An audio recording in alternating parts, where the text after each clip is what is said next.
Siz сүйлөсөңүз или кыргызча сүйлөңүз, или орусча сүйлөңүз, тилди зордуктабаңыз. Алдыдагы 5 жылда Кыргызстанда сан ариптештирүү деңгээлинде сан ариптештирүү багытын кайсы тармакта көрөсүз? Siz түшүнбөйсүз, себеби кыргызча жакшы түшүнбөйсүз сиз. Шумно болот эт, кечирип коюңузчу. Урматтуу төрага, сизге айтып атат, шумно болуп атат дейт залда. Мен кече сизди кабыл алганда айткам. Кыргыз тилинде жакшылап даярданып келиңиз. Мамлекеттик тилди жакшы эле билет экенсиз деп. Мода эмес да тилди бузуп сүйлөө. Бул акылдуулук эмес да. Уруксат берсеңиз, расмий тилинде түшүндүрүп берейин.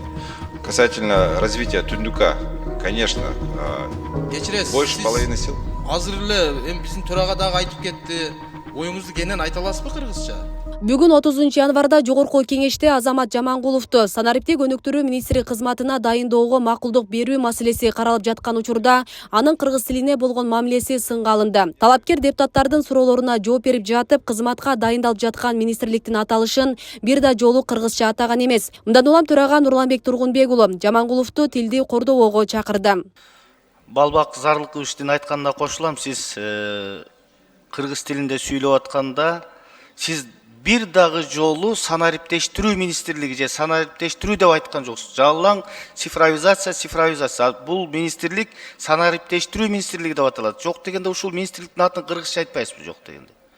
Анан кыргыз тилинде сүйлөп атканда орусча сөздөрдү жарымынан көбүн орусча кылып тилди кордоп атасыз да сиз. Мурдагы министр дагы ушунун айынан көп сындарга кабылган. Өлкөдө санариптештирүү жаатында бир топ маселелер бар экени талашсыз. Эл өкүлдөрү бул көйгөйлөрдү чечүү боюнча Жамангуловдун программаларын, иш пландарын сурашты. Ошондой эле бир катар сунуштар берилди. Эл атканда анализ кылып, мамлекеттик органдарды Кыргызстандагы санариптештирүү деңгээлин карап чыктыңыз да, туурабы? Туура. Эң биринчи эмне кыласыз? Эң биринчи бул процесстер, азыркы процесстер, жүргүзүлгөн процесстерди анализ кылып туруп, топологиясын расписывать этиш керек. Мен уже айтып кеткем, бул цифровизация боюнча эки жол бар. Биринчи жол болгон закондорду, внутренний документтерди ошонун үстүнө технология накладывать этет, бирок бул азыркы проблемаларга алып келет. КТБлер толот, очередтер болот, жарандар кичине түшүнбөй калып, информационный поледе жоголуп калышат да. Экинчи, более революционный, азыркы закондорду караштырып туруп, азыркы жаңы технологияларга келтирип, изменения киргизиш керек. Бул внутренний документтер, госоргандын ичинде внутренний документтерди в первую очередь ошолордун баарын анализ кылып туруп, топология кылып чыгыш керек. Ошондон кийин, анан кийин бизге билинет кандай жол менен, кайсы методдор менен бул госорганды цифровизация чыгарса болот.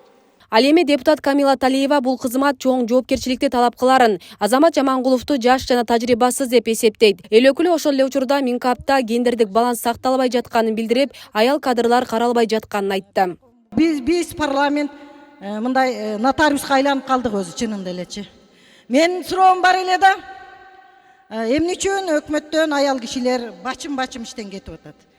Жылдыз айымды дагы социалдык өнүктүрүү министрлигинен жүйөсү жок, себеби жок алынды эле. Эми Нурия айым дагы себебин билишибиз керек. Эмнеге кетти? Иштей албай койдубу? Мен ошол Кабминдин өзүнө да айттым эле. Гендерный баланс деген бар бизде.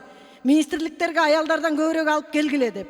Аялдар жок калды. Анда билим берүү министрлигинде эле кетирип койгулачы, министринде эле. Ошолдо эле кетсин ал эле. Анда таптакыр эркектердин өкмөтү деп тиги жаңгак үйүнө жазып алгыла. Андай болбойт да. Аял кишилерди кызматтан тынымсыз алып атасыздар. Өкмөт мүчөлөрү аялдардан болсун дейбиз, тескери болот да. Эми жаш жигит экен, бул эми биз баарыбыз бул бүгүнкү күнү заманбап цифровизациянын доорунда жашап аткандан кийин эми жаш жетекчилер келип өзгөртүшүн жаштарды каалайбыз, бирок тажрыйбаңыз өтө эле аз экен да сиздинчи бул тармакта. Биздин фракция колдойт, маселе жок. Болгону сунуштарды айта калайлы. Анткени эми жаңы келаткандан кийин бир жакшы сунуштарыбыз бар эле. Биринчи сунушу цондор боюнча. Тейлөө, калкты тейлөө борборлор да. Биз аларды башына эмне деген максат менен түздүк эле, кантип түздүк эле. Тилекке каршы азыр ошол жерде очередтер жок болсун, кенен болсун, ыңгайлуу болсун дейбиз дагы, бирок ошол жерге очередке туруш үчүн электронный очередь бар. Ошол электронный очередке очередь да. ушул нерселерди бир карап койсоңуз, анан жалпы эле ушул жакта бир жакшы эмес иштер болуп атат, ошону жөнгө салып койсоңуз. Экинчиси цифровизация дегени менен, бирок айрым жерлерде компьютер коюп алса эле цифровизация деп ойлой берет да. Ошону дагы биз тактаны реалдуу түрдө цифровизация кылсак. Соңунда Жогорку Кеңеш Азамат Жамангуловду санариптик өнүктүрүү министри кызматына дайындоого макулдук берди. Каршы жок, бары 79 катталды 88. Жогорку Кеңеш тарабынан макулдук берилди. Урматтуу министр мырза, сизге каалоо, ишиңизде ийгилик болсун.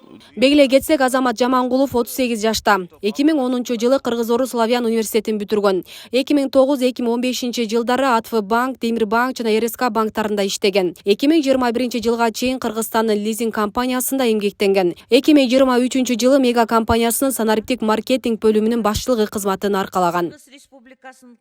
Асель Сыдыкова, Регион телеканалы.